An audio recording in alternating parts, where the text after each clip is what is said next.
सगळ्यांना नमस्कार, हॅलो, कसे आहात सगळेजण? आणि आजच्या या गप्पाष्टकांच्या 18व्या भागामध्ये तुम्हा सगळ्यांचं मनपूर्वक स्वागत आहे. आज कोण असणार आहे ते मी आता तुम्हाला सांगते. आजची जी माझी मैत्रीण आपल्यासोबत असणाऱ्या या सेशनमध्ये, जिचं नाव आहे समृद्धी पांडे. तुम्हाला विशेष वाटेल, कमाल वाटेल, पण या मुलीने इतकी कमाल केलेली आहे तिच्या आयुष्यामध्ये. म्हणजे वर्ष 20 असताना तिची गाणी अनेक अल्बम आणि चित्रपटांमध्ये आली आणि खूप मोठमोठ्या सिंगर्सनी तिच्या कवितांची गाणी करून ती गायलेली आहेत. त्यामुळं इतक्या कमी वयात इतकं जिनी आयुष्यामध्ये काहीतरी वेगळं करून दाखवलेलं आहे, तिच्याशी आज मी गप्पा मारणार आहे. तेव्हा अजिबात वेळ न दवडता मी लगेच समृद्धीला इकडे कनेक्ट करून घेते आणि तिला रिक्वेस्ट पाठवली आहे. सो समृद्धी, आज हा एपिसोड, हा भाग समृद्ध करून सोडणार आहे. हॅलो. हाय हाय समृद्धी, कशी आहेस समृद्धी तू? मी मस्त. तू कशी आहेस रसिका? एकदम छान आणि मजेत एकदम.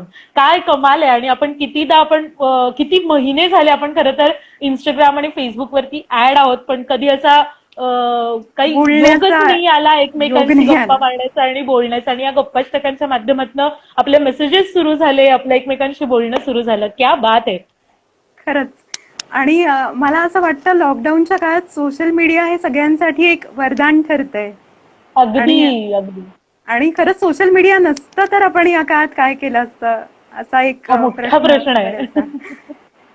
अगदी खरं. आणि सोशल मीडियामुळे सध्या कनेक्ट होता येतंय छान या माध्यमातून. बिलकुल बिलकुल. त्यामुळे मी तर सोशल मीडियाला खूपच आता सध्या तरी मानतीये, कारण की याच्यामुळे मी सध्या रोज वेगवेगळ्या कलाकारांना भेटू शकते. सगळे कलाकार माझ्या घरी आल्यासारखे मला फील होतं आणि इतक्या छान मस्त गप्पा मारायला मिळतात. त्यामुळं सोशल मीडिया, इंस्टाग्रामचे धन्यवाद धन्यवाद आणि धन्यवाद आहेत. नक्कीच. येस समृद्धी, तुझं काय चाललंय लॉकडाऊन मध्ये स्पेशल? लॉकडाऊन मध्ये मी माझा युट्यूब चॅनल नवीन सुरू केलंय. त्यासाठी मी व्हिडिओ पोस्ट करते माझ्या नव्या कवितांचे. म्हणजे आता मी लॉकडाऊन मध्ये काही नव्याने लिहिलेल्या कविता. हाय मनुश्री, माझी चुलत बहीण इथे जॉईन झालेली आहे. क्या बात आहे. हाय. तर मी माझ्या नव्याने लिहिलेल्या कवितांचे व्हिडिओज पोस्ट करते. शिवाय मी लॉकडाऊनच्या काळामध्ये काही गाणी लिहिते. मी गीतकार असल्यामुळे माझा एक फायदा आहे की बाकीच्यांची जरी थोडीफार कामाची स्केड्युल्स मागे पुढे झालेली असली तरी गीतकार आणि संगीतकारांचं हे जनरली नेहमीच वर्क फ्रॉम होम असतं, असं मी नेहमीच माझ्या मैत्रिणींना म्हणते. तर ते काम तसंच सुरू आहे. काही ट्यून्स वरती गाणी लिहिणं सुरू आहे. अगदीच थोडेफार किचन मध्ये एक्सपेरिमेंट्स करते, आईला कामात मदत करते. असं बरंच काही चाललंय. वेळ मिळाला तर का? नाही, वेळ मिळाला तर नाही, मला जे जमतं ते मी करते. अगदी. Very nice, very nice. पण तू मगाशी म्हटल्याप्रमाणे तुमचं ऑलरेडी वर्क फ्रॉम होम सुरू असतं, म्हणजे कविता लिहिण्यासाठी तुम्हाला घरात शांत बसणं, मूड ओके ठेवणं आणि मग कविता लिहिणं, हे सगळं करावं लागत असणार आहे ऑब्व्हियसली. त्यामुळे कायमच वर्क फ्रॉम होम छान आहे आणि गरजेचं आहे. हो. क्या बात, मस्त. तर मित्रांनो, आपल्यासोबत कवयित्री, गीतकार समृद्धी पांडे ही कनेक्ट झालेली आणि आमच्या मस्त धमाल गप्पांना आणि कवितांच्या मस्त मैफिलीला आपण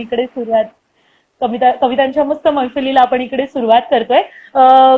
आपण या कार्यक्रमाची सुरुवात करणार आहेत, भरपूर गप्पा मारणारच आहे. पण सुरुवातीला समृद्धी, तुझ्याकडनं एखादी मस्त तुझी कविता ऐकायला मला आवडेल आणि तुझ्या कवितेनेच या कार्यक्रमाची आपण सुरुवात करूयात. नक्की. आता लॉकडाऊनच्या काळात सगळीकडे एक निगेटिव्हिटी पसरलेली आहे. कोविड-19चा सगळीकडे इतका प्रभाव आहे आणि तर अशा सगळ्या निगेटिव्ह वातावरणात सगळ्यांनाच कुठेतरी पॉझिटिव्हिटीची गरज आहे.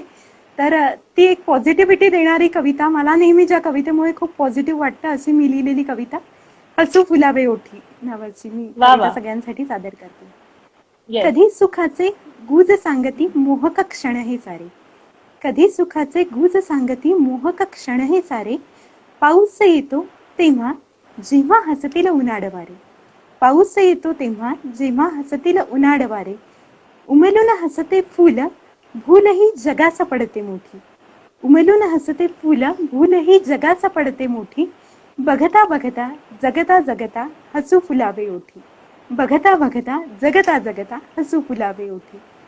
कधी कसे हे हसूच रुसते मलाच कळले नाही, कधी कसे हे हसूच रुसते मलाच कळले नाही, हसू ग बसता पुन्हा पुन्हा ये आनंदाची ग्वाही, हसू ग बसता पुन्हा पुन्हा ये आनंदाची ग्वाही. कधी खेळते लपंडावते, कधी खेळते लपंडावते अशीच त्याची ख्याती, बघता बघता जगता जगता हसू फुलावे ओठी, बघता बघता वा, जगता जगता हसू फुलावे ओठी. किती मस्त. आ हा हा, फारच सुंदर. धन्यवाद. क्या बात आहे. इकडे आता मयुरी अत्रे गायिका, ती देखील हो, आपल्यासोबत मयुरी दिसली सेशन मला. हाय पाहतीये. मयुरी. खूप येस, छान गाते वा वा मयुरी. वा. हो, अगदीच. आम्ही बऱ्याच वेळेला ऐकलंय तिला ऑब्व्हियसली.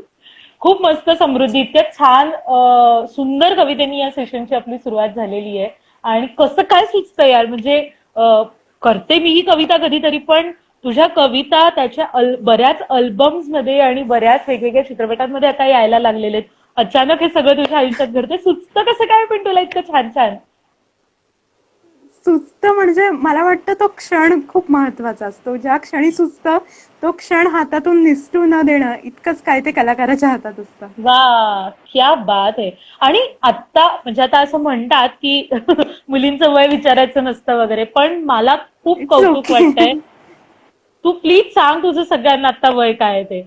माझं वय 23, वय वर्ष 23. बाप रे, जाऊन अमेझिंग अमेझिंग, क्या बात आहे. मला सगळ्यांना सांगायला आवडेल पुन्हा एकदा की केवळ वय वर्ष 20 असताना ह्या मुलीनं एका अल्बमसाठी गीत लिहिलेलं होतं आणि एका अल्बमसाठी अचानकपणे ते सिलेक्ट झालंय. समृद्धी, तो किस्सा मला तुझ्याचकडनं ऐकायला नक्की आवडेल. प्लीज सांग ना आम्हाला. मी 7वीत असताना मी पहिली कविता लिहिली होती. म्हणजे माझी शब्दांशी ओळख प्रत्येकाचीच असते.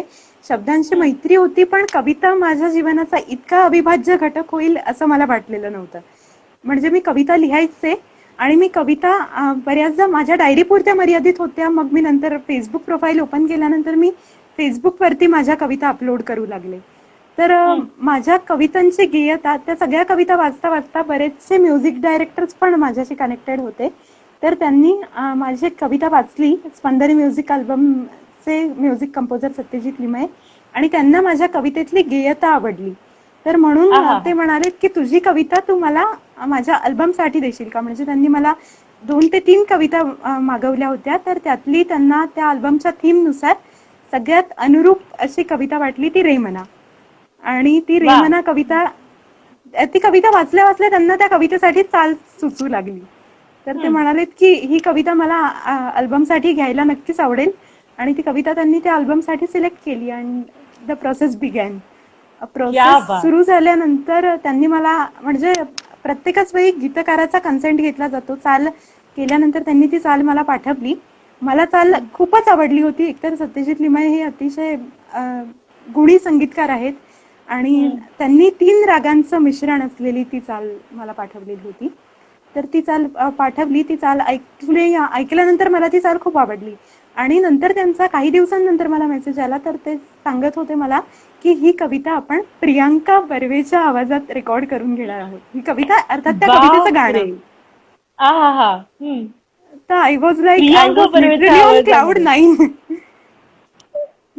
मी खरंच शब्दात व्यक्त नाही करू शकत माझी त्यावेळेची परिस्थिती काय होती. आणि म्हणजे इतका आनंदाने मी भारावून गेले होते अक्षरशः. क्या बात आहे. प्रियांका म्हणजे Barve was Priyanka literally Barve a dream come true for me. खरंच आहे आणि खरंच आहे. आणि आपल्याला तू म्हणजे स्वप्नातही बघितलं नसेल की असं काहीतरी अचानक घडणार आहे. म्हणजे प्रत्येकाचं एक अर्थात. असं हे असतं, ती आयडल आहे सध्या सगळ्यांचीच. आणि नक्कीच. अ, मी प्रियांका ताईशी प्रत्येकाला तिला ऍक्च्युली भेटायचं असतं, प्रत्येकाला तिच्याबरोबर काम करण्याची इच्छा असते. आणि इतक्या नक्कीच. अचानक सडनली तुला घर बसल्या हे आमंत्रण येते, म्हणजे काय आता बोलावं. अगदीच. प्रियांका बर्वे एकतर ती उत्कृष्ट गायिका आहेच आहे, त्याशिवाय ती इतकी उत्तम अभिनेत्री आहे जी स्वतःला हावभावांमधून आणि तिच्या स्वरातून दोन्ही पद्धतीने इतक्या चांगल्या प्रकारे एक्सप्रेस करू शकते की ती आज प्रत्येकासाठी रोल मॉडेल आहे. या क्षेत्रात काम करणाऱ्या, म्हणजे गायिका असणाऱ्या प्रत्येकासाठी तर आहेच आहे. अगदी अगदी, 100% 100%. आणि अनारकलीला मला डायरेक्ट भेटायला मिळालं. खूप वा वा वा. म्हणजे, आणि मी तिला तेव्हा एक मेसेज केला होता 2-3 दिवसांपूर्वी. तिचं प्रियारंग प्रोजेक्टचं पहिलं गाणं तेव्हा रिलीज झालं होतं, महागणपती. होय. पण मी महागणपतीसाठी तिला मेसेज केलेला, खूप आवडलं गाणं मला म्हणून. आणि तिथे सत्यजित लिमये आणि सत्यजित केळकर जे या म्युझिक अल्बमचे म्युझिक अरेंजर आहेत, तर त्यांनी माझी ओळख प्रियांका ताईशी करून दिली, तर ही आपल्या अल्बमची गीतकार. ती म्हणाली काय ही गीतकार? तिचा अगदी विश्वासच बसेना की ही एवढी लहान दिसते आणि ही खरंच गीतकार आहे का. तर मी हा. तिला माझं नाव सांगितलं, समृद्धी पांडे. तर ती म्हणे ओ आय गेस समृद्धी पांडे तू फेसबुकवरती माझ्याशी कनेक्टेड आहेस, असं तिने म्हटलं. आणि ती म्हणाली तू आत्ताच मला मेसेज केलास तर तेव्हा तू बोलली नाहीस. मी म्हटलं की मला हे पण माहिती नव्हतं की या गाण्याचे गीतकार मी आहे, हे त्यांनी सांगितलं की नाहीये तुला. तर असा एकंदरीत प्रश्नांचा खूप सगळा गोंधळ माझ्या समोर निर्माण झाला होता. बापरे, आणि तिने क्या मला बात आहे. ओळखलं तिथे. खूप किती कमाल. म्हणजे तिच्या समोर आपण आलो, हीच गोष्ट मुळात एवढी अचंबित पण आपण म्हणजे काय आपल्या आनंददायी, पायाखालची जमीन सरकली अत्यंत असेल की आपण आनंददायी. प्रियांका बर्वेच्या समोर आहोत. आणि तुझी कविता, पहिलीच कविता जी एखाद्या अल्बमसाठी सिलेक्ट झाली होती, ती तिच्या आवाजात ऐकायला मिळणार आहे. किती कमाल. वा वा वा, हो, खूप खूप अभिनंदन समृद्धी तुझं. उशिरा का थँक्यू होईना सो पण तुझं मच. खूप अभिनंदन. मस्त. 3-1 वर्ष मला वाटतं या प्रोजेक्टसाठी झाले असेल. पण हो, आता आम्हाला गाणं रेकॉर्ड होऊन सगळ्यांनाच 3 वर्ष झाली आहेत आणि अल्बम 2 मार्च 2018 रिलीज झाला. तर आता जस्ट मार्चमध्ये 2 वर्ष अल्बम रिलीज होऊन कम्प्लीट झाली. अच्छा, क्या बात आहे. आणि आम्हाला ऐकायला आवडेल, म्हणजे पुन्हा एकदा ती कविता आम्हाला ऐकवलीस तर खूप मजा येईल. ऐकवते मी अगदी 1-2 अंतर, आणि मी काव्य वाचनाच्या फॉर्म मध्ये ऐकवते. काव्य हो हो हो, सादरीकरण चालेल. करते, त्याचं ते गाणार तर मी नाहीच. म्हणजे अगदी. प्रियांकाच्या आवाजात ऐका तुम्ही. स्मृतिगंधाच्या पेजवरती ती नक्की. कविता अवेलेबल आहे आणि मॅरीगोल्ड क्रिएशन्सच्या युट्यूब चॅनलवरती सुद्धा, म्हणजे त्या कवितेचं गाणं अवेलेबल आहे. तर तिथून तुम्ही सगळे नक्की ऐकू शकाल. सावनवरती सुद्धा आय गेस अवेलेबल आहे, सगळे ऑडिओ स्ट्रीमिंग ओके. प्लॅटफॉर्म्स वरती आणि स्मृतिगंधाच्या पेजवरती. तर नक्की मी नक्की. ती पण कविता सादर करते आता सगळ्यांसाठी. येस. रे मना तू सांगना, तू आज काही बोलना. रे मना तू सांगना, तू आज काही बोलना. साथ देते मी तुला, प्रतिसाद दे माझ्या मना. साथ देते मी तुला, प्रतिसाद दे माझ्या मना. तू कल्पना, तू भावना, तू अधीर स्वप्नांच्या खुणा. तू कल्पना, तू भावना, तू अधीर स्वप्नांच्या खुणा. कधी चिंबवल्या श्रावणाचे गीत का तू सांगना. रे मना तू सांगना, तू आज काही बोलना. तू स्पंदनांचा ताल, तू स्पंदनांचा ताल. कधी तू निराशेचा सूर सुना. रंग तो तुझी या सवे, खेळ आठवांचा तो जुना. प्रतिसादन साधे तरी निशब्दता तू सोडना. रे मना तू सांगना, तू आज काही बोलना. तुझं स्वप्न हे दिसता नवे, उमलून येती भावना. तुझं स्वप्न हे दिसता नवे, उमलून येती भावना. कोमेजती साऱ्या आता या अंतरीच्या वेदना. तू विहरशी पक्षी जसा, तोडून साऱ्या बंधना. रे मना तू सांगना, तू आज काही बोलना. वा कशी वा वा, वाटली? अप्रतिम आहे, अप्रतिम आहे. कशी वाटली म्हणजे काय, की आता त्याचा अल्बम आलाय आणि नाही, आज तिथे ही सगळं कविता म्हणून क्रेडिट, सादर केली म्हणून विचारते. पण तिकडे सगळं क्रेडिट तुला हो, मिळून गेले सगळं ऑलरेडी झालंय त्या 3 कवितेचं अगदी. वर्षांपूर्वी. आणि जेव्हा ते प्रियांका बर्वेच्या आवाजात सगळ्यांच्या समोर आलं, तिथंच तुला ते सगळं क्रेडिट मिळालेलं आहे. अगदी. Okay okay. एक कॉमेंट आली आहे समृद्धी तुझ्यासाठी. नमस्कार, मी मंदार खांबेटे. तुमची प्रतिबिंबाची भाषा ही कविता ऐकवाल का? नक्की. प्रतिबिंबाची भाषा आय गेस मी डिसेंबर मध्ये माझ्या इन्स्टा प्रोफाईलला पोस्ट केली होती. हम्म. ऐकवते ती कविता, तू मला ती पाठ ऐकव. नाहीये. हो हो, हा ऐकव ना. मी तोपर्यंत दुसरेही 2-3 फरमाईशी सांगून ठेवते, म्हणजे आपण ते पुढे घेऊयात. समृद्धी द सारंग सारंग म्हणतात समृद्धी अंतर्नाद कविता ऐकव. आणि हो, आणखी एक नक्की कॉमेंट आहे ऐकवते. ती अंतर्नाद पण. तू जगाची स्वामिनी, ती सुद्धा. येस, आपण नंतर एक एक करत या सगळ्या फरमाईशी पूर्ण करतच जाऊयात. सगळ्यात पहिल्यांदा आलेली फरमाईश प्रतिबिंबाची भाषा. नक्की. आवाज आता क्लिअर आहे? हो, शालेय आहे, हो आहे? व्यवस्थित आहे, व्यवस्थित आहे. का कळू न येता प्रतिबिंबाची भाषा, का कळू न येता प्रतिबिंबाची भाषा. बघ मिटून जाते काळोखाची रेषा. का कळू न येता प्रतिबिंबाची भाषा, बघ मिटून जाते काळोखाची रेषा. मग मनात जे जे उमलून येते सारे, ते क्षणात एका लख उजळून जाते. या लख उजेडी खुणावते मग काही. या लख उजेडी खुणावते मग काही, का कुणी देतसे आनंदाची ग्वाही, का कुणी देतसे आनंदाची ग्वाही. मी शोधू जाता अलगद सुटते कोडे, मग भासू लागते प्रश्नचिन्ह ही वेडे. मग क्या बात आहे. प्रश्नाला या उत्तर मिळते काही, हो तीच असती खरी आनंदाची ग्वाही. हे वा. तुझ्या आतले तुझे तुझ्याशी नाते, मी जगात साऱ्या उगाच शोधित होते. हे तुझ्या आतले तुझे तुझ्याशी नाते, मी जगात साऱ्या उगाच शोधित होते. क्या बात आहे, फार अप्रतिम, सुंदर. हे प्रत्येकाचं स्वतःशी असलेलं एक नातं व्यक्त करणारी कविता, पुन्हा एकदा मनाच्या जवळ जाणारी कविता, अंतर्नाद शोधणारीच ही एक कविता.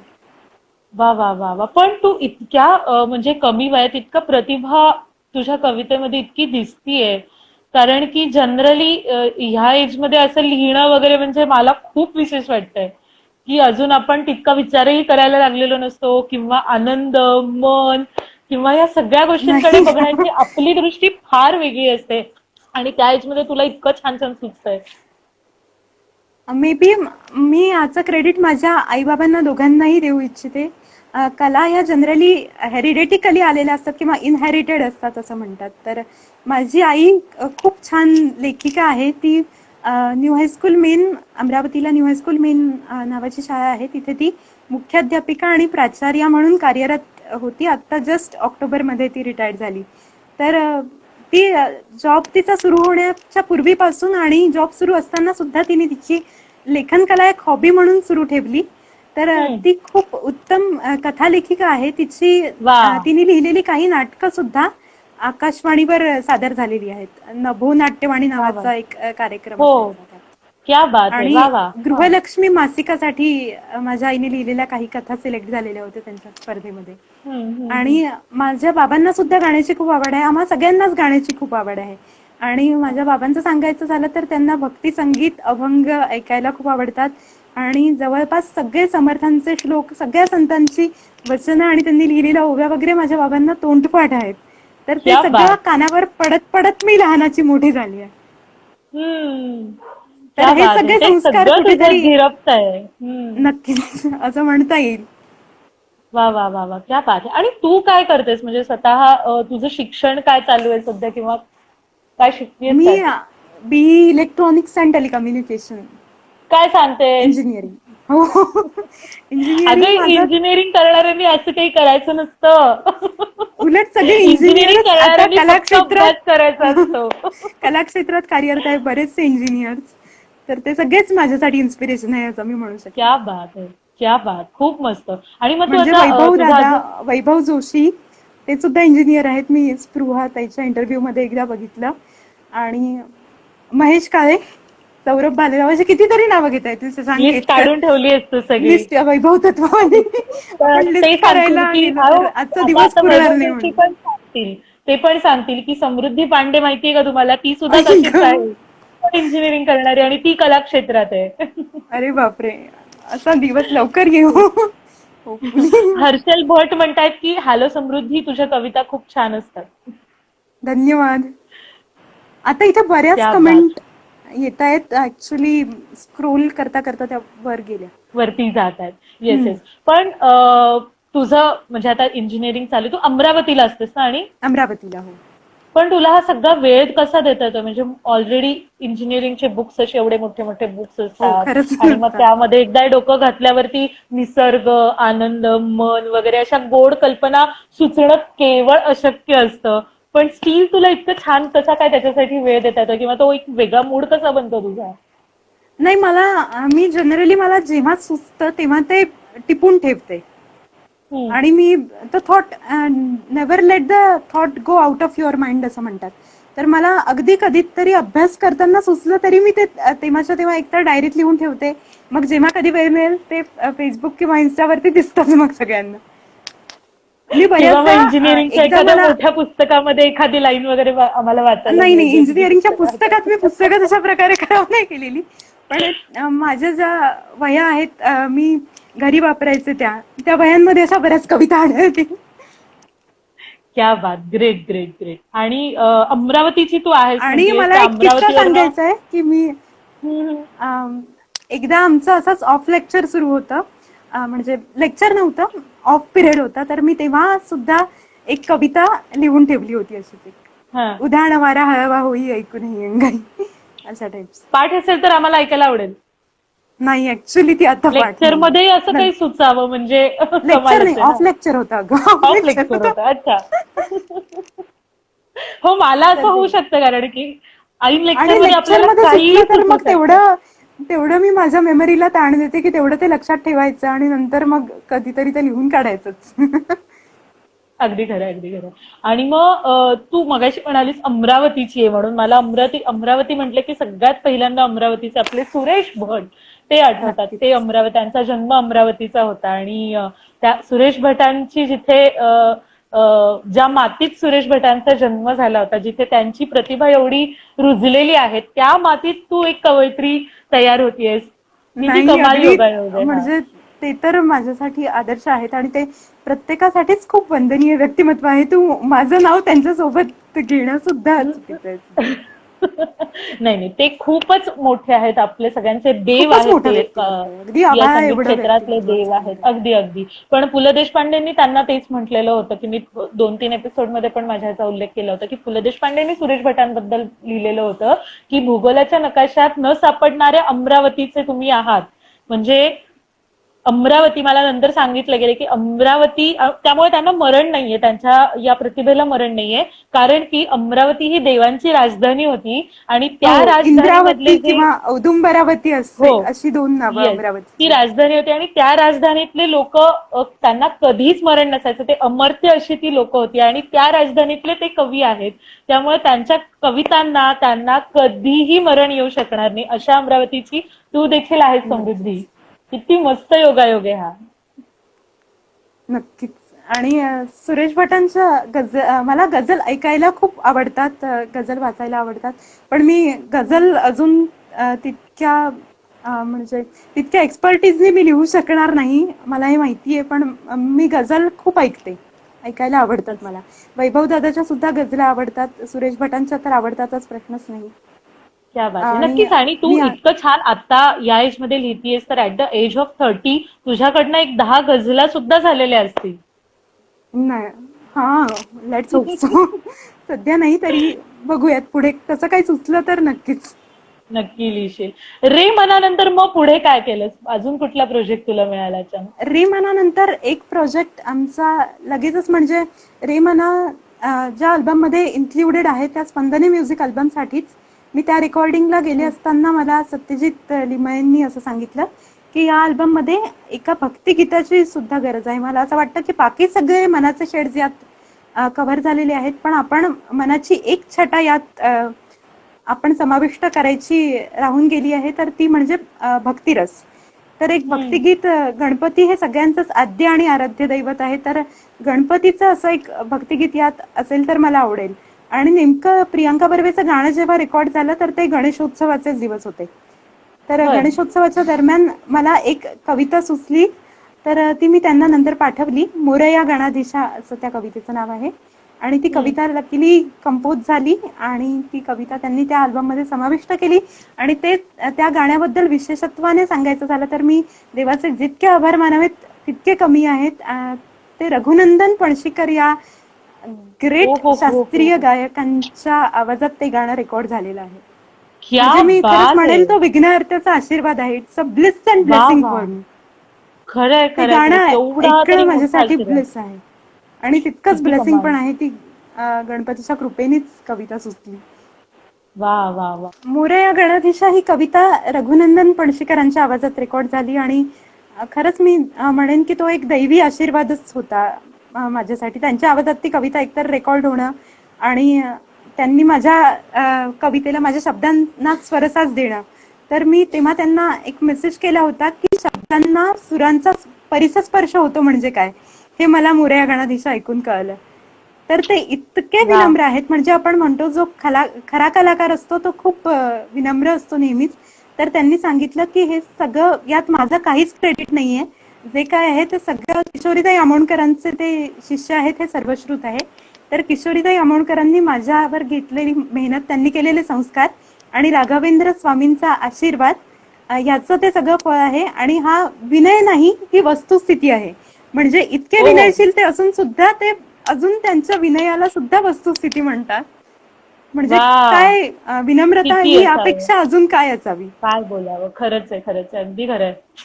खूप मोठा अवॉर्ड आहे, पण तुला हे सगळं त्यांच्याकडनं प्रतिक्रिया येणं, तुला ते गाणं नक्कीच, मिळणं, तू अगदीच. ते गीत लिहिणं आणि तुझ्यावरती केवढा विश्वास दाखवला त्यांनी. म्हणजे इतका मोठा अल्बम बनतोय, इतके महान सिंगर त्यामध्ये आणि गाणार आहेत माझ्यासोबत या आणि अल्बम मध्ये तुझ्यासारख्या कामिनी पड नवोदित कलाकारावरती त्यांनी विश्वास दाखवून ते करायला लावलं. म्हणजे किती मोठी अगदीच. गोष्ट आहे. आणि एक सांगायचं राहिलं, या अल्बम मध्ये माझ्यासोबत कामिनी फडणीस किंबावी आणि श्याम खामकर असे आणखी 2 गीतकार होते. तर कामिनी मॅडमनी लिहिलेली एक अतिशय सुंदर उत्कृष्ट गझल या अल्बम मध्ये आहे. ती वा, शौनक अभिषेकी सरांनी त्याला ऐक ग, स्वरसाथ दिला आहे. शौनक क्या अभिषेकी बात आहे. सरांना सुद्धा मला भेटण्याचा योग आला अमरावतीला, त्यांचा कार्यक्रम झाला तेव्हा. मी अभिषेकी बुवांची डाय हार्ट फॅन आहे. तर शौनक ऑब्विसली. अभिषेकींची सुद्धा फॅन आहेच मी. तर त्यांना मी सांगितलं की स्पंदनेमध्ये मी लिहिलेलं एक गाणं आहे. तर त्यांना पण तेव्हा खूप आश्चर्य वाटलं, काय तू लिहिलंयस गाणं, असं ते म्हणाले तेव्हा. खरंय, खरंय. आणि बघ ना, म्हणजे किती मजा आहे त्या अल्बमच्या कास्ट लिस्ट मध्ये तुझं नाव शौनक अभिषेकी, प्रियांका बर्वे, बर्वे, रघुनंदन पणशीकर सावनी रवींद्र यांच्यासारख्या आणि बरोबर. मधुरा बापरे दत्तार. बापरे बापरे. सावनी रवींद्र, अशा. मधुरा दत्तार आणि आय गेस श्रुती आठवले खूप अतिशय हो उत्कृष्ट गायिका आहे. हो. कोडे सोपे थोडे जिने गायलंय, येस येस येस ती येस. श्रुती आठवले, ती गायली आहे. प्रेमराज एवढं. अंदलगावकर, आणखी अजून ऋषिकेश रानडेनी पण एक गाणं गायलंय या अल्बम मध्ये. क्या बात आहे. एक एवढ्या सेकंड, माझा सगळ्या हेडफोन मी काढते. एवढ्या सगळ्या महान संगीतकारांच्या किंवा महान गायकांच्या पंक्तीमध्ये तुझं नाव आहे त्या कास्टिंग लिस्ट मध्ये. अजून काय हवं आपल्याला. अगदीच माझ्यासाठी ब्लेसिंग आहे तो अल्बम. म्हणजे मी कितीदा वा. तरी त्याचा टीजर व्हिडिओ काढून काढून पुन्हा पुन्हा बघत असते की it was really a blessing. खरंय. मग तू कधी त्या रेकॉर्डिंगला वगैरे गेलीयस का तिकडे, मी प्रियांका जेव्हा तुझ्या बर्वेच्या गीताचं. रेकॉर्डिंगला जाऊ शकले. म्हणजे तेव्हा सगळं योगायोगाने मी जाऊ शकले, माझी एक्झाम वगैरे नसल्यामुळे. पण मी तेव्हा फायनल इयरला होते. तर मी रघुनंदन पणशीकरांचं गाणं जेव्हा रेकॉर्ड झालं तेव्हा मी जाऊ शकले नाही. म्हणूनच मी तुला सांगितलं की मी त्यांना नंतर मेसेज केला होता. मेसेज केलास फक्त. फक्त माझी तेव्हा प्रियांका एक्झाम बर्वेच्या सुरू रेकॉर्डिंगला असेल. मात्र. हो हो, प्रियांकाला तर म्हणजे प्रियांका ताईला मी तिथे पर्सनली भेटले. आणि तेव्हा एक छान योगायोग जुळून आला की प्रियांका बर्वेच्या आईला सुद्धा, मला संगीता काकूंना सुद्धा तिथे भेटण्याचा योग आला. संगीता बर्वे या किती अतिशय कमाल. उत्कृष्ट हो कवयित्री आणि हो. गीतकार.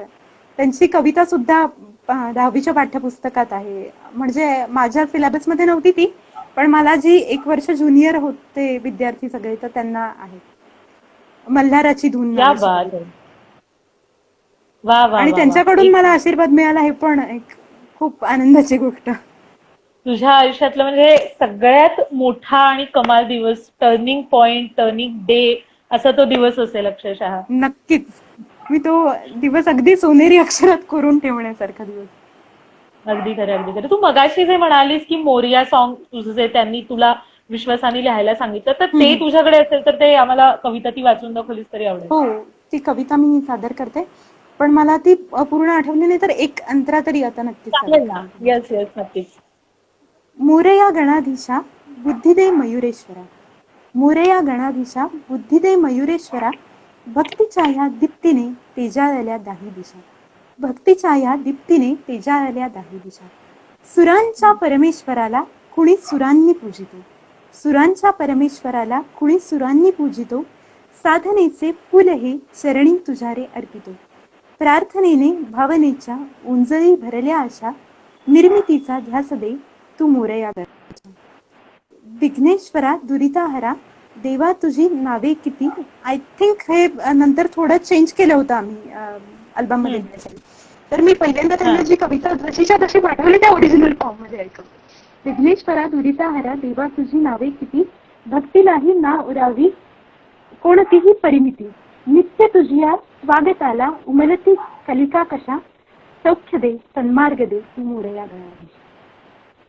आहाहा. अशी एक कविता. वा वा वा. तेच. अरे पण समृद्धी, तू इंजिनिअरिंगला होतीस आणि त्यावेळेला तू हे सगळं करायचीस, पण मग त्याच वेळेला तुला कधी असं कॉलेजमधले काही शोज किंवा तिकडून असं कधी प्रोत्साहन मिळालं का? काही शोज कॉलेज तर मध्ये तुला माझं काम करायला खूप मिळालं असेल? खूप सपोर्टिव्ह होतं या बाबतीत. म्हणजे आमचं कॉलेजमध्ये म्हणजे अकॅडमिक्सला जितकं महत्व आहे तितकंच एक्स्ट्रा करिक्युलर ऍक्टिव्हिटीजला महत्व आहे. आणि म्हणजे मीच म्हणून नाही, मी आता ह्या क्षेत्रात आहे, पण आमच्या कॉलेजमध्ये कुणी गिटारिस्ट असलं, कुणी खेळाडू असलं तर नेहमीच प्रत्येक कलागुणाला प्रोत्साहन देणारं असं कॉलेज मला लाभलं माझ्या भाग्याने. तर मी माझ्या कॉलेजच्या स्टाफला आज या लाईव्ह व्हिडिओच्या माध्यमातून सगळ्यांना पुन्हा एकदा थँक्यू म्हणू इच्छिते. माझ्या क्या सगळ्या बात मॅडम आहे. सर, सगळ्या इलेक्ट्रॉनिक्स अँड टेलिकम्युनिकेशन डिपार्टमेंटचा स्टाफ, नुसताच त्या डिपार्टमेंटचा नाही तर मेकॅनिकल डिपार्टमेंटच्या म्हणजे आमचे एक म्युझिक कोऑर्डिनेटर होते पाटील सर, तर त्यांनी मला वेळोवेळी प्रोत्साहन दिलं आणि ते म्हणालेत की तू खरंच याच फील्डमध्ये करिअर करायला हवंस म्हणून. हा, ऍक्च्युली आणि मला तेच विचारायचं होतं की म्हणजे आता इंजिनिअरिंग करतेस तू एकीकडे, एकीकडे तू गीतकार म्हणून सुद्धा आता काम करतेस, गीतकार म्हणून देखील तुझं नाव झालेलं आहे. पण घरून तुला काय सपोर्ट आहे की इंजिनिअरिंग करतेस तर तोच अभ्यास कंटिन्यू कर आणि हे काय चालत राहतं वगैरे, असं कधी होतं का? नाही, तसं म्हणजे बाबांचा थोडा विरोध होता, म्हणजे त्याला विरोध नाही म्हणता येणार, पण जनरली एक मिडल क्लास फॅमिली किंवा हायर मिडल क्लास फॅमिलीतली मुलगी असा एखादा निर्णय घेते आउट ऑफ द वे जाऊन, तर ते थोडंसं पॅरेंट्ससाठी कधीतरी सरप्राइझिंग असू शकतं. तर बाबांना असं म्हणायचं होतं की तू म्हणजे कधीतरी कलाकार म्हणून निश्चितता अनिश्चितता या दोन्ही याचा सामना आपल्याला करावाच लागतो.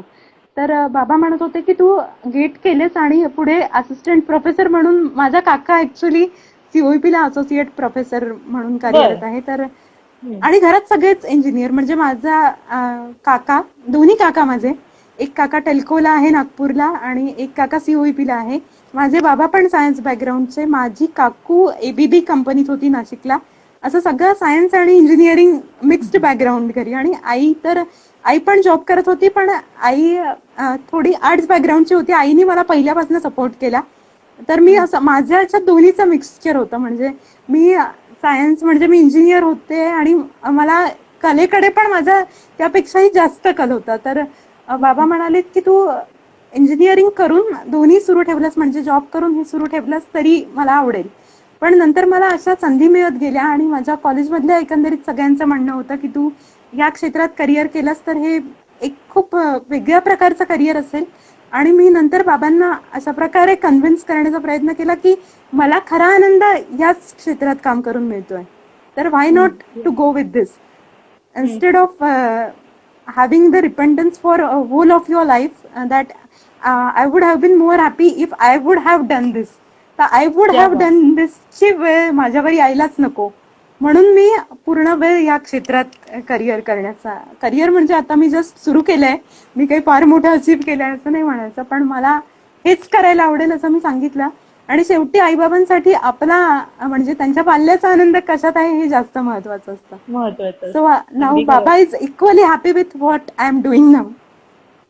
खूपच मस्त. म्हणजे तू खूप विचारपूर्वक हा डिसिजन घेतलास आणि तू तुझ्यातल्या कलेला खूप छान ओळखलेस आणि तुझा तुझ्यावरती आणि तुझ्या कलेवरती एवढा विश्वास आहे की तू ते करू शकशील आणि नक्कीच. घडतंय तसं. आणि ऍट द मला एज ऑफ 2023 तू एवढं छान अचीव्ह केलंस तर ऑब्व्हियसली पुढे तू करू शकशीलच. अपॉर्च्युनिटीज किती मिळतील त्याहीपेक्षा मला माझ्या कलेतून आनंद किती मिळतो हे माझ्यासाठी जास्त महत्वाचं आहे. अपॉर्च्युनिटीज तर मिळत राहतीलच, focus on happiness, excellence will follow. अगदी हे खरंय. MK म्युझिक मी माझ्या डोक्यात कायमचं ठसवून ठेवलेलं आहे. वा वा वा, मस्त. आणि तुला आणखीन रे मनामध्ये तुझी 2 गाणी, 2 झाली, त्यानंतर स्पंदने मग अल्बम मध्ये. हा स्पंदने झाले. तर मग यानंतर आणखीन पुढे काय काय केलंस तू? पुढे अजून कुठल्या स्पंदने कुठल्या नंतर म्हणजे काही गाणी रेकॉर्ड झालेली आहेत, ती अजून रिलीज व्हायची आहेत. पण स्पंदने नंतर नेक्स्ट प्रोजेक्ट माझ्याकडे आलं ते सुनिकेत डांगे म्हणून एक म्युझिक कंपोजर आहे. तर त्याने मला अप्रोच झाला, तर त्याने सांगितलं आपल्याला एक रोमॅन्टिक डुएट हवाय. तर रोमॅन्टिक डुएट ते मंगेश बोरगावकर आणि शाल्मली सुकटणकरच्या आवाजात रेकॉर्ड झालंय. त्या दिवशी परवा मंगेश मंगेशनी दादाचा त्याच्या लाईव्ह सेशन मध्ये हे सांगितलेलं आहे, तुझं नावही त्यांनी काढलं होतं ओके, आय की नो. ही गोष्ट तू समृद्धीला नक्की विचार म्हणून. ओके. तो हाच तो प्रोजेक्ट आहे. हा, ओढे लागे जीवा नावाचं गाणं रेकॉर्ड झालंय.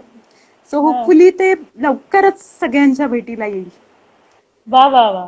आम्ही खूप इगरली मंगेश वेटिंग, मुरगावकर खूप वाट आणि बघतोय. शाल्मली सुकटणकर दोन्ही सारेगमपच्या माध्यमातून महाराष्ट्राला मिळालेले दोन अतिशय मखमली आणि सुंदर आवाज, आणि अगदी खरंय. त्यांच्या आवाजात गाणं रेकॉर्ड झालं हा पण एक खूप आनंददायी क्षण. खूप मस्त. आणि किती ना आपण या सगळ्या लोकांना टीव्ही वरती पाहत असतो, हा किती छान गातो, हे किती छान लिहिलंय, आणि तेच. ह्यांच्या आवाजांमध्ये आपली कविता, आपली गाणी रेकॉर्ड होणं खूप हो, मोठी गोष्ट आणि आहे ही.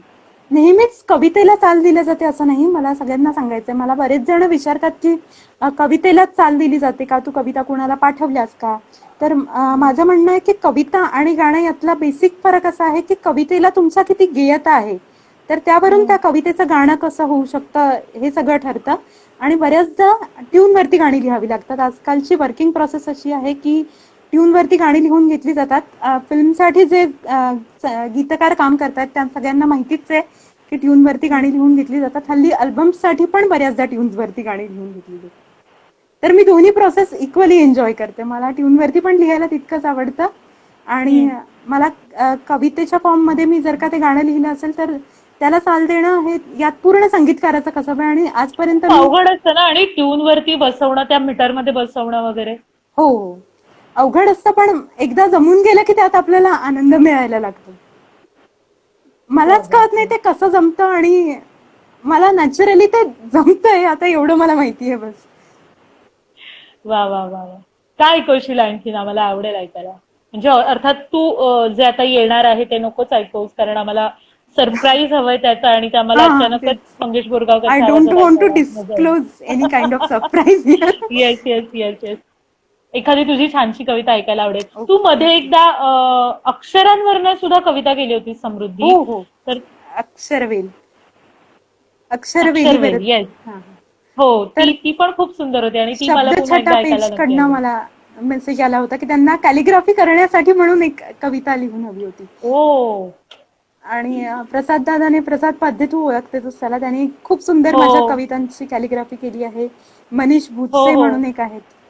तर असे हम्म. खूप जण आपणहून मला त्यांच्या कवितेची म्हणजे माझ्या कवितेची ते कॅलिग्राफी करून पाठवतात. क्या बात. तर मला खूप छान वाटतं, म्हणजे एका कलाकारांनी दुसऱ्या कलाकारासाठी दिलेलं हे एक अप्रिसिएशन असतं असं नक्की मला नक्की, वाटतं. खरंय. मी खूप जणांच्या आणि या कॅलिग्राफी मधनं तुझ्या कविता, म्हणजे जेव्हा तुला आणि डायरी ऑफ ओळखतही मनन नव्हते. एक खूप हो, येस येस. खूप डायरी ऑफ सुंदर मननच्या थ्रू कॅलिग्राफर आहे. असेल, किंवा प्रसाद पाध्येच्या अक्षरांमध्ये असेल, तर यांच्याकडनंच मी आधी तुझं नाव खरं तर त्या ओळींवरती ओके, पाहिलेलं आहे. त्या ओके, आधी ओके, मला अदरवाईज कोण समृद्धी माहितही नव्हतं, पण तिथून तू जास्त ओके. मला थँक्स टू माहित प्रसाद व्हायला दादा, लागली. थँक्स टू डायरी ऑफ मनन. आणि नक्कीच तू ते मला सगळे खूप छान माझ्या शब्दांना त्यांच्या अक्षरांमधून व्यक्त करत असतात असं. थँक्यू त्या सगळ्यांना, पण या माध्यमातून मला एक थँक्यू म्हणता म्हणण्याची आलं. ऑपॉर्च्युनिटी मिळाली. अगदी अगदी. अक्षरवेल ती ऐकवते कविता मी. ऐकव ना मला, अक्षरवेल. हो. हो हो.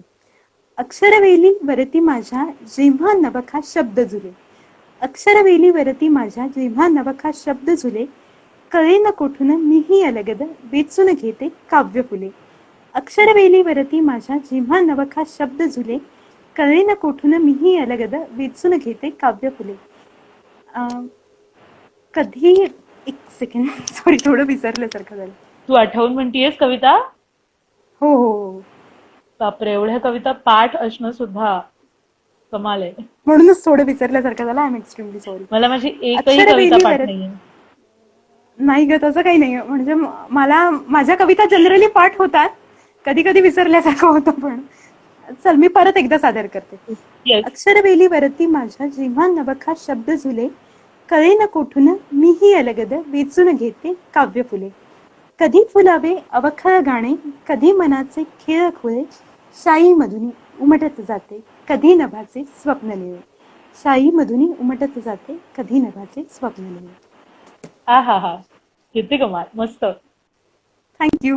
ए ही कविता खास तुझ्यासाठी, तुला आवडली. थँक्यू. हॅलो.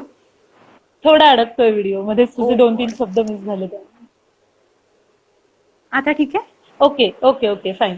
आणि ओके. दुसरी गोष्ट म्हणजे आता लॉकडाऊन सेशन मध्ये सुद्धा तू एक एक शब्द घेऊन कविता बनवत होतीस, तो पण खूप कमाल प्रकार आहे. म्हणजे एक एक शब्दावरून तुझं 7 एक एक कविता, 7 शब्दावरती दिवस. कविता नाही, ते ललित लेखन या टाईपचं ललित लेखन या प्रकारात मोडतं. मी जे केलं होतं ते माय फेवरेट वर्ड्स नावाची एक सिरीज केली होती मी, 7 days 7 words. तर त्यात मला लहानपणापासून कुठल्या कुठल्या माध्यमातून भेटलेले शब्द जे खूप माझ्या जवळचे आहेत आणि त्यांचा बऱ्याचदा त्या शब्दांचं प्रतिबिंब माझ्या कवितेत डोकावतं. अशा सगळ्या बर. शब्दांबद्दल मी एक एक छोटासा कविता लेख लिहिण्याचा प्रयत्न केला. खरं तर ललित लेखन पण मला खूप आवडतं, पण कविता लिहिताना ते कुठेतरी मागे पडत होतं. तर म्हणून मी माझ्या एक ललित लेखनाला चालना देण्यासाठी म्हणून असा हा एक उपक्रम केला आणि सगळ्यांना खूप आवडला तो उपक्रम.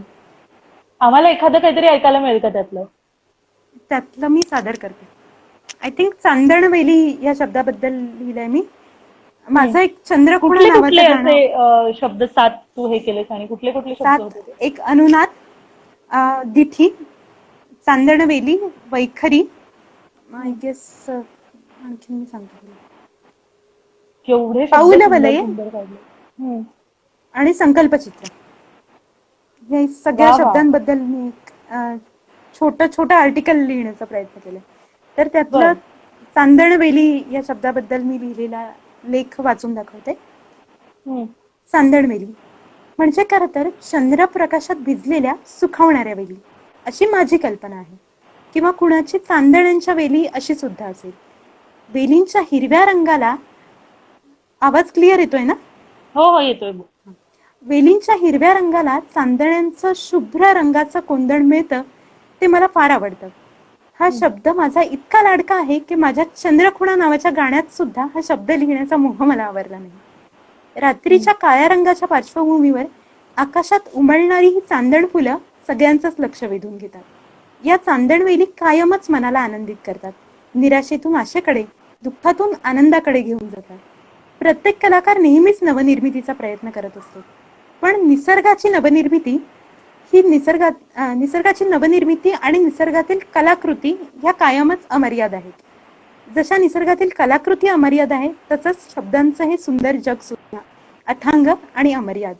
त्यात मला आवडणाऱ्या काही निवडक शब्दांशी मी तुमची भेट घडवण्याचा प्रयत्न केला. ऍक्च्युली हा 7वा शब्द होता मी या दिवशी सादर केलेला, म्हणून क्या बात. शब्दांची भेट किती घडवण्याचा वेगळी प्रयत्न. कॉन्सेप्ट आहे, पण ही केवढी वेगळी कॉन्सेप्ट आहे. हो, मला खूप काहीतरी छान कॉन्सेप्ट आहे वेगळं, समृद्धी. म्हणजे नाविन्यपूर्ण एखादा उपक्रम करायचा होता, म्हणून मी हे सुरू केलं. आणि मग आणि हे जे तू शब्द त्यानिमित्ताने निवडलेस वेगवेगळे, तर मला माझ्या ललित लेखनाला पण एकदा चालना देता येईल म्हणून मी ते करण्याचा प्रयत्न केला. अच्छा, पण काय तू हे म्हणतेस? जे सगळे शब्द निवडलेस, थोडं तुझा व्हिडिओ मध्येच अडकलं की मला ओके, कळत ओके. नाही ऍक्च्युली. मी थांबतेय. पण तुझे हे सगळे वेगवेगळे शब्द निवडलेस, म्हणजे वैखारी, तू मगाशी एक एक शब्द कसले कमाल हा हा सांगितलेस, मग ते असे एवढे निवडून चाळून चाळून हे शब्द घेतलेस, नेमकं कसं त्याची चाळणी गेलीस तू? चाळणी नाही, मी त्यात असा एक क्रायटेरिया, आणि मी असे शब्द, जेव्हा मी ही सिरीज सुरू केली तेव्हा माझ्या डोक्यात काहीच नव्हतं, अगदी कोरीपाटी होती. मला पहिला शब्द जो सुचला तो अनुनाद, रेझोनन्स. रेझोनन्स हा फार इंजिनिअरिंगच्या जवळ जाणारा शब्द आहे. आम्हाला रेझोनंट फ्रिक्वेन्सीची डेरिव्हेशन असायची 12वी पासून फिजिक्स मध्ये, आणि रेझोनंट किंवा रेझोनन्स हा शब्द खूप इंजिनिअरिंगच्या पेपर्स मध्ये सगळीकडे वापरला गेला, डेरिव्हेशन्स मध्ये. तर मी एकदा त्या शब्दाचा सहज म्हणून अर्थ शोधला गुगलवरती, तर अनुनाद असं मला त्याचं मिनिंग सापडलं. तर अनुनाद म्हणजे पुन्हा संगीत अशी त्याची नाळ जोडली गेलेली आहे अनुनाद या शब्दाची. अनुनाद म्हणजे ट्यूनवरती गाणं लिहिताना किंवा प्रत्येक कवितेतून गीतकार जो शोधत असतो ती युफोनी, रेझोनन्स किंवा अनुनाद. तर म्हणून अनुनादापासून सुरुवात झाली आणि चांदणवेली पर्यंत हा प्रवास येऊन थांबला. आणि मला रोज नव्याने जो शब्द सुचायचा त्या शब्दावरती मी ते लिहायचे. असं काही ठरवून काहीच केलेलं नव्हतं की हे 7 शब्द आणि यावर लिहा, नाही, हे असं 7 काही शब्द नाही असं नाही. पण मी दिठी लिहिल्यानंतर मी म्हंटल, एक दिठी म्हणजे दृष्टी बद्दल लिहिलंय, तर मग एक ध्वनी प्रतीत करणारा अनुनाद, आणि चांदणवेली म्हणजे एक दृश्य स्वरूपाचं दर्शन घडवणारा शब्द, किंवा एक वैखरी सांगितला. वैखरी म्हणजे वाणी. तर आपल्या वाणीमध्ये संस्कार होत असतात. तो तर समर्थांच्या एका ओवीतनं, एका श्लोकातनं मला कळलेला शब्द आहे. बाबांनी लहानपणी शिकवलं होतं, प्रभाते मनी राम चिंतित जावा, पुढे वैखरी राम आधी वादावा, सदाचार हा थोर सांगून येतो, जनी तोची तो मानवी धन्य होतो. हा हा हा हा. आत्ता तिथे आत्ता त्या कुठेतरी वैखारी ओळखीचं शब्दाचं वाटलं. कनेक्शन जुळलेलं आहे. बापरे! केवढा अभ्यास आहे समृद्धी तुझा. तू उगाच कविता लिहित नाहीस किंवा उगाच काहीतरी आपल्याला नाही नाही, सुचतंय म्हणून उगाच लिहित म्हणून नाही, हा नाहीयेस. पण सहज तू केलेला खरंच उपक्रम खूप आहे. अभ्यासपूर्ण या गोष्टींमध्ये किंवा जे लहानपणापासून तुझ्या कानावरती पडतंय, त्यातली मला तर वाटतं एकही गोष्ट तू अशीच वाऱ्यावरती जाऊ दिलेली नाहीयेस. त्यातली ती एक एक गोष्ट साठवून घेऊन त्या गोष्टीवरती तुझा अभ्यास चालू आहे. नाही, अभ्यास नाही म्हणता येणार, पण कधीतरी तो दुवा म्हणजे जोडला गेलेला, मनाशी जोडला गेलेला दुवा तो लिखाणात डोकावतो, हे मात्र नक्की आहे. खूपच मस्त. खूप छान उपक्रम आहे आणि तुझा असे वेगवेगळे उपक्रम नेहमीच करत जा. तुझा हा एक छान नवरात्राच्या सक्सेसफुल दरम्यान झालेला मी उपक्रम आहे. 9 रंगांबद्दल पण कविता लिहिल्या होत्या. बरं. हा रोज तर जे वेगवेगळे रंग असायचे त्या त्या हो रंगांवरती. हो हो, तेव्हा नवरात्राचे जे आम्हाला 9 ऐकव रंग, ना एखादी. हं, त्यातली एक पिवळ्या रंगाबद्दलची कविता ऐकवते. ऐकव. इवल्या इवल्या गवत फुलांवर ऊन हळदीचे सांडून जाते. इवल्या इवल्या गवत फुलांवर ऊन हळदीचे सांडून जाते. पहाट झाली असे कुणीसे कानी हलके सांगून जाते. पहाट झाली असे कुणीसे कानी हलके सांगून जाते. सोनेरी सूर्याची छाया निळ्या छटांचे कोंदण होते. प्रसन्न सुंदर दीप्ती अवघ्या आनंदाचे आंदण होते. आणि सगळीकडे एक पिवळ्या रंगाचं महत्व वर्णन करणारी अशी एक कविता आहे. मी ऍक्च्युली पाठ म्हणून दाखवण्यापेक्षा कधीतरी गोंधळ होतोय. एक सेकंड, इतके जस्ट कविता पाठ आहेत तेच खूप जास्त आहे. हा, मला 4-5 ओळी पाठ आहे. सॉरी अडकलीस मला अच्छा, ऐकायचं सॉरी. नाही. इवल्या इवल्या गवत फुलांवर ऊन हळदीचे सांडून जाते. पहाट झाली असे कुणीसे कानी हलके सांगून जाते. सोनेरी सूर्याची आभा निळ्या छटांचे कोंदण होते. प्रसन्न सुंदर दीप्ती अवघ्या आनंदाचे कारण होते. ऍक्च्युली इथपर्यंत मी व्यवस्थित वा. सादर केली. शेवटच्या 2 ओळी हं. फक्त राहिलेल्या. देवघरातील समईपाशी शुभं करोती मनही गाते. उजळून जाते विश्वच सारे जुळता ह्या तेजाशी नाते. तेज क्या म्हणजेच बात है. पिवळा रंग. पिवळा रंग. हा हा हा हा. पिवळा रंग अप्रतिम. तेजाचं प्रतीक आहे. पिवळा रंग आनंदाचं प्रतीक आहे. व्हायब्रन्सचं आनंद. प्रतीक असणारा असा पिवळा रंग.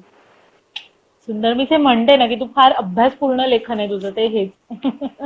Thank you so much. तुला आणि कसं म्हणजे तुला वाटतं? असं होत असेल की कोणी जर तुला चॅलेंज दिलं की तू या शब्दावरती कविता कर, तू त्या शब्दावरती कविता कर, तर तू सडन काहीतरी करू शकशील असं वाटतं तुझ्याकडे बघून.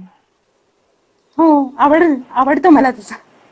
नक्कीच. आणि मी किती केलंही मस्त आहे तसं. चॅलेंजेस. म्हणजे इन्स्टावरती तुम्हाला कुठल्या विषयावरची कविता वाचायला आवडेल असा बरेचदा केलाय मी उपक्रम म्हणून. बर. आणि मग तो जे विषय किंवा जो हो शब्द हो, तुला दिला जातो पारिजात त्यावरती तू लिहित नावाची होती. त्यात एक लिहिलेली कविता माझ्या मैत्रिणीला खूप आवडते. आय गेस ती होती आतापर्यंत इथे, हं. मृणाल इथे असेल तर. हं. तर ऐकव तिच्यासाठी ना आम्हाला ऐकव ना. एक सेकंड. प्राजक्ताच्या फुलांवरती केलेली कविता. आता नाही नाही नाही. एक एक एक एक एक एक घडे. मिनिट एकच मिनिट हॅलो, एकच मिनिट. खूप अडकतंय आणि काहीच ऐकायला येत नाहीये. तू थोडंसं ओके. काहीतरी नेटवर्कचं करशील का? पण प्रचंड अडकतोय. चंद्रकांत गीतही अप्रतिम. आता येतोय क्लिअरली? नाही ग, खूपच अडकलाय व्हिडिओ तुझा. हॅलो, खूप अडकलाय समृद्धी व्हिडिओ तुझा. परत एकदा करायचं? हा, मी काय म्हणते आपण एक ब्रेक घेऊयात इथे कारण असंही 6:30 होत आलेले आहेत. एक ब्रेक घेऊयात. मी हा व्हिडिओ कट 2 करून मिनिटात नवीन व्हिडिओमध्ये परत तुला येऊ. पुन्हा एकदा. ओके. Yes yes. तर जे सगळे आहेत त्यांना पण मी सांगू इच्छिते की आम्ही अगदी अर्ध्या मिनिटात लगेच पुन्हा येतोय.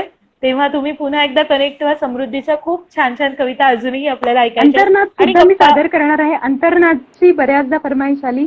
एक अगदी. मनावरची कविता गौरी देशपांडेनी फरमाईश केली होती, तर तिच्यासाठी ती पण सादर येस करते. Yes yes. त्यामुळे या ब्रेक नंतर पुन्हा नक्की. सगळे या आणि पुन्हा एकदा ही काव्य मैफिल आपली अशीच सुरू राहणार आहे. अगदी 1 समृद्धी मी ते 1.5 लगेच मिनिटात कनेक्ट करते. परत येईल.